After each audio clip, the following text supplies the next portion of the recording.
Buenas tardes, mi nombre es Alejandro Bicon y voy a continuar con la serie de tutoriales orientados a preparar a los posibles eh, asistentes de la Game Jam a realizarse en la Carrota el día 16 de mayo de 2015. Esta sección de tutoriales está relacionada con la edición de audio digital y bueno, vamos a continuar con eso. Lo que vamos a hacer ahora es ver diferentes filtros y efectos que le podemos aplicar a una pista de sonido. Y en este caso lo que hice fue bajar de esta página de internet de YouTube, busqué Explosion Sound Effects y bueno, entre los resultados que me devolvió encontré este banco de sonidos de explosiones y bueno, lo descargué. Yo le doy play,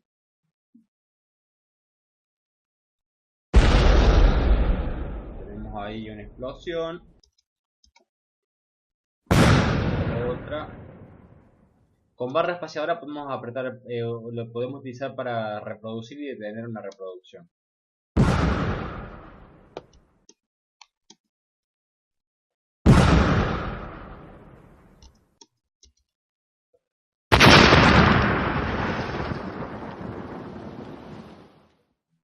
Bien, en mi caso vamos a tomar este sonido y este va a ser el sonido que vamos a usar en nuestro videojuego. Todo a nivel de las posibilidades, ¿no?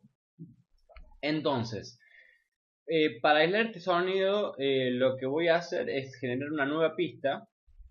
Voy a crear una pista estéreo, porque nuestra pista de referencia es estéreo y voy a copiar este fragmento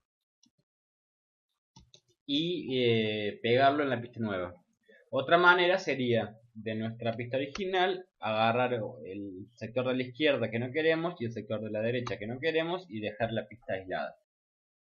Hay que tener cuidado con eso porque puede ser que después sin querer terminemos guardando y sobreescribiendo el archivo original y siempre es mejor tener los archivos originales o crudos, tenerlos separados y sin tocar, dado que en el caso de que cometiéramos un error irreparable, tenemos el archivo base original para poder volver a realizar nuestro trabajo. Bien. Una aclaración en lo que respecta a los efectos de sonido en los videojuegos. Y esto va a los efectos de sonido y no a la música. La música, el tratamiento es ligeramente diferente. Siempre es recomendable trabajar los sonidos, los efectos de sonido en los videojuegos en un canal mono. ¿Y por qué se da esto? Un canal estéreo contiene información de dos canales, o sea, el canal derecho y el canal izquierdo de nuestros parlantes. Y en algunos casos esto es valioso, extremadamente valioso, y genera unos sonidos, una sonoridad interesante. Pero en el caso de los videojuegos, y particularmente los efectos de sonido, el objeto que genera el sonido suele estar posicionado en un punto del espacio y generalmente es una sola fuente sonora. Por consiguiente, a nosotros nos conviene trabajarlo en mono y que sea el motor del videojuego el que se encargue del posicionamiento espacial. Entiéndase por posicionamiento espacial el parlante por el cual se ejecuta el sonido. Nos conviene eso dejarlo que el motor gráfico decida cuál es la intensidad apropiada para cada parlante o para cada, ¿cómo se dice? Para cada cosito del auricular, no me sale ahora. Para cada orejera o... Ay, ¿viste cuando se te borra una palabra? Bueno, se me borró la palabra. No es así con la música, que la música generalmente funciona como algo de fondo, como algo que no sale de un lugar en particular, sino que es ambiente, entonces ahí sí se puede aprovechar la riqueza del estéreo nativo de la pista de música. En el caso de las pistas de efectos de sonido, no solamente que es necesario, sino que inclusive a veces puede ser contraproducente. Imaginemos que tenemos, por ejemplo, el canal derecho, que suena más fuerte que el canal izquierdo, y si nos acercara un enemigo desde el lado de la izquierda, se va a producir un desfasaje, porque vamos a escuchar el sonido más fuerte del lado de la derecha, sintiendo que nuestro enemigo viene de la derecha cuando en realidad viene de la izquierda. Por eso vuelvo a decir que es mejor que permitamos que el motor sea quien maneja eso. Ahora bien, ya tenemos el sonido aislado, pero no todo termina ahí. La realidad es que cuando nosotros ejecutamos un juego, supongamos que esta explosión ocurre, no sé, cuando disparamos un cañón, por ejemplo, nuestro jugador aprieta una tecla y dispara el cañón y hace ese ruido. ¿Cuál es la cuestión? Necesitamos que el sonido suene inmediatamente en el momento que el usuario presiona la tecla. Si yo, supongamos usuario del videojuego, aprieto la tecla, todo este tiempo de silencio que está al inicio de la pista es lo que tardaría el cañón en realizar el sonido del disparo. O sea, mucho más tarde del disparo en sí mismo o del el despliegue del videojuego con respecto al disparo, se produciría este desfasaje que digamos, se percibirían como dos fenómenos no relacionados.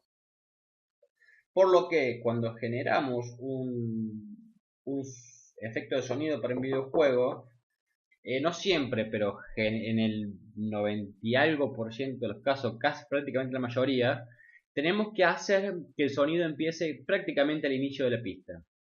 Entonces vamos a eliminar todo este sector que está en silencio.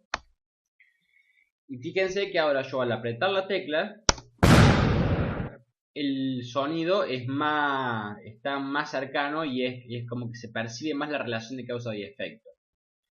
Ahora bien, sigue quedando un poco lento para mi gusto, por lo que vamos a hacer es acercarnos a la pista de sonido y ver que el sonido realmente empieza acá. O sea, si bien encontramos unos fragmentos de sonido, son prácticamente imperceptibles antes de este punto.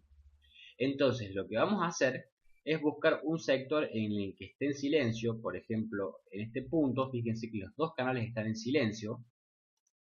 Y vamos a vamos a seccionar desde ahí hacia atrás y vamos a eliminar ese fragmento sobrante.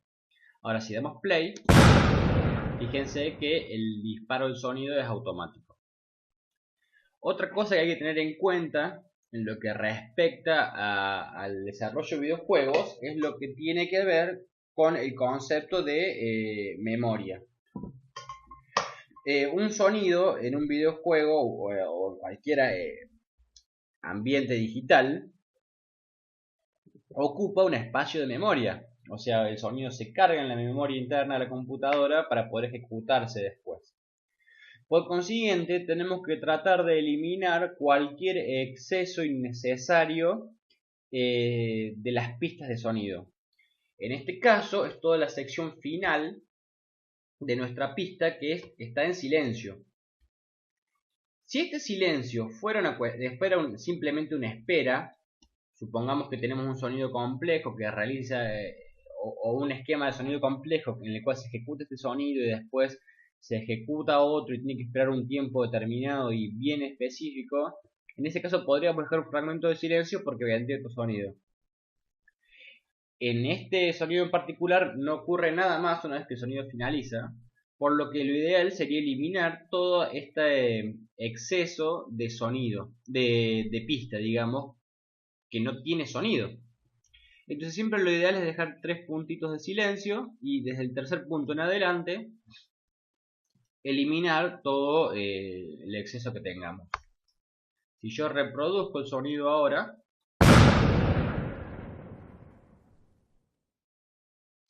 y podemos observar, siguiendo con la idea anterior, que en realidad la utilidad de nuestro sonido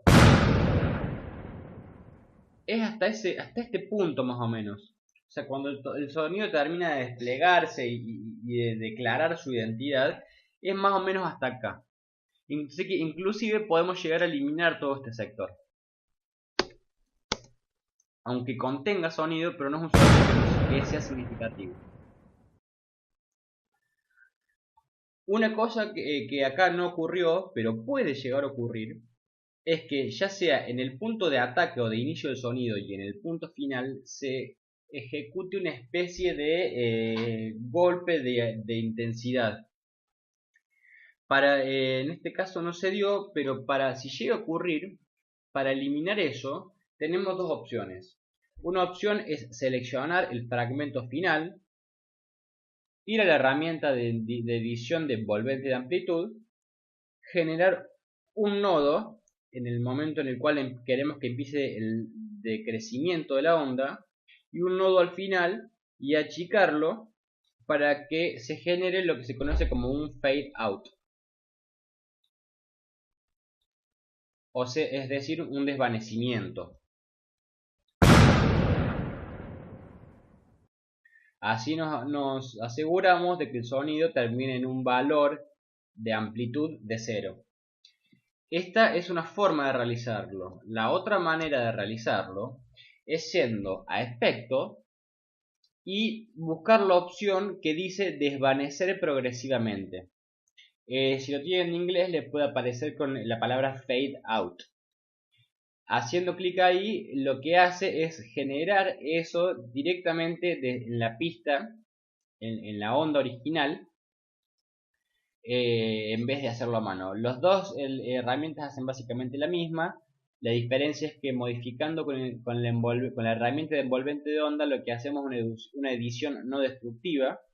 O sea, una vez que lo hicimos con el envolvente, modificando el envolvente de onda, o sea, yo creo el nodo y creo otro nodo para hacer en este caso un fade in o una entrada progresiva.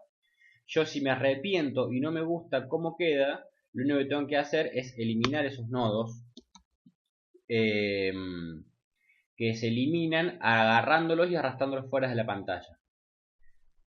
Si yo en cambio hiciera esa acción utilizando el efecto de aparecer progresivamente o desvanecer progresivamente, lo que hago es modificar la morfología interna de la onda, haciendo que después no pueda eh, deshacer esto. Digamos, inmediatamente sí, yo aprieto control Z y lo deshago. Ahora imagínense que después de esto han aplicado muchos efectos, han realizado muchos cortes y el historial para deshacer se vuelve medio amplio y nos queda nuestra edición original eh, fuera de nuestro historial de acciones. En ese caso no podríamos deshacerlo.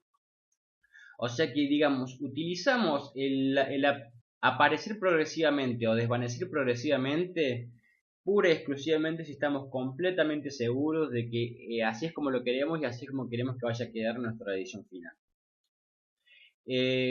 Al igual como hicimos en el sector final, lo hacemos en el sector del inicio. Recuerden que siempre tiene que ser un fragmento muy corto y es simplemente para evitar picos de amplitud súbitos al inicio o al final de una pista de sonido. Ahí tenemos nuestro efecto completamente generado y lo único que nos quedaría sería convertir esta pista estéreo a una pista mono. Recuerden lo que les dije antes sobre la cuestión del almacenamiento en la RAM o la memoria interna de la computadora. Acá estaríamos guardando y ejecutando y cargando en memoria dos pistas cuando en realidad necesitamos una sola. Para lograr esto seleccionamos la pista y vamos a la opción de pistas y donde dice pista estéreo a mono. Ahí lo que hace es unificarnos las dos pistas en una sola, las dos pistas estéreo en una sola pista mono, y así ocuparíamos la mitad del espacio que hubiera ocupado si lo hubiéramos mantenido la pista en estéreo. Fíjense que el cambio que hay en la pista es prácticamente imperceptible. Y bien, vamos a ver un par de efectos antes de terminar el video tutorial. Y para eso vamos a eliminar esta pista y vamos a colocar la pista de piano. Se volvió loco editor. Desapareció mi ventana. Esto es muy extraño. Bueno, discúlpenme, se puso la pantalla en negro, eso tratar de solucionar el problema y vamos a dejar todo lo que compete a la edición y el colocado de efectos para el siguiente video. Sepan disculpar las fallas técnicas.